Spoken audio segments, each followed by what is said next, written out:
ముందు ఈ ఫోటో చూద్దాం. ఇతన్ని ప్రధానమంత్రి నరేంద్ర మోడీ స్వయంగా ఉద్యోగం ఇప్పించారు. ఇతని స్పెషాలిటీ ఏంటి అంటే ఊరికినే ఉత్తుత్తి చర్చలు కాకుండా ఒక మనిషి కష్టపడి ఎలా సాధిస్తాడనడానికి ఇతని సాక్ష్యం అనమాట. అతని పేరు ప్రతాప్, వయసు కేవలం 21 ఏళ్ళు. కర్ణాటక మైసూరు సమీపంలోని కడైకుడి సొంత గ్రామం. తండ్రి ఓ సాధారణ రైతు కూలి, రెక్కాడితే కానీ డొక్కాడని పరిస్థితి. తను చిన్నప్పటి నుంచి క్లాసులో ఫస్ట్, కానీ పూట గడవని పరిస్థితి.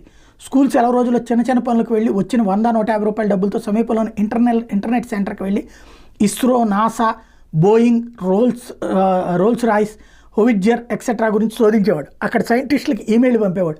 రిప్లై మాత్రం వచ్చేది కాదు. అయినా నిరాశ చెందకుండా ప్రయత్నం మాత్రం విరమించలేదు. ఎలక్ట్రానిక్స్ అంటే ఎనలేని ప్రేమ. ఇంజనీరింగ్ ఇన్ ఎలక్ట్రానిక్స్ చేయాలని అతని కళ. కానీ పేదరికం కారణంగా బీఎస్సీ ఫిజిక్స్లో చేరాల్సి వచ్చింది. అయినా నిరాశపడలేదు. హాస్టల్ ఫీజు చెల్లించకపోవడంతో బయటికి తోసేశారు. బస్ స్టాపుల్లో ఉండి పబ్లిక్